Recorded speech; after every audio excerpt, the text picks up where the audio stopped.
The Arizona Cardinals travel to Philadelphia to face the Eagles on Sunday. Philadelphia a 3-point favorite on BETDAQ. 48.5 is the total in this game. Both of these teams playing well. The Cardinals have won 4 in a row. They now sit at 7-4, tied with San Francisco for second in the NFC West. The Eagles tied for first in the NFC East. They've won 3 straight. They now sit at 6-5. But the Eagles have not been good at home. They've only won once at home this season. That was their last game against the Washington Redskins.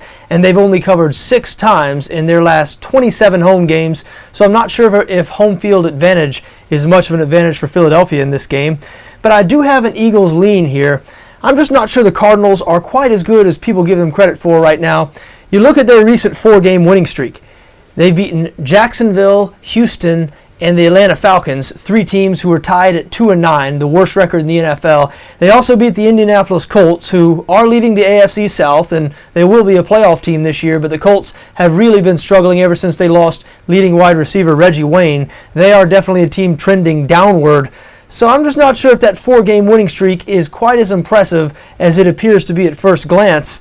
The Eagles are coming off a bye, and their defense has been playing a lot better than people realize. Now, statistically, Philadelphia is still one of the worst defenses in the NFL, 31st, next to last in yards allowed, and 30th, dead last in passing defense. But in the most important statistics, scoring defense, they've been much better. As a matter of fact, since their Week 4 game against the Denver Broncos, when they allowed 52 points, that was really a low point for this Philadelphia defense. Since then, they have not allowed a single team to score more than 21 points. And in 4 of their last 5 games, they've held their opposition to 17 points or fewer.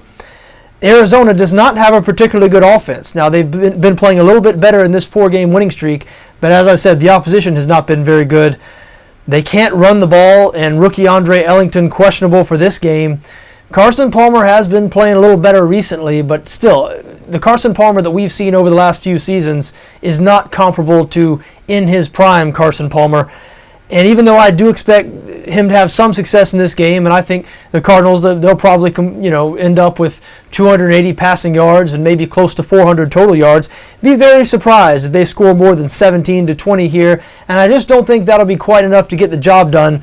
I know the Cardinals do have a good defense. They're especially good against the run, second in the NFL against the run. But with the exception of 2 games this season, Week 7 and 8 against the Dallas Cowboys and the New York Giants, with the exception of those 2 games, this Philadelphia offense has been great this season, currently 4th in the NFL in total yards per game. So I think they'll be able to get it going a little bit against Arizona, enough to pull out the win here. I lean towards Philadelphia -3.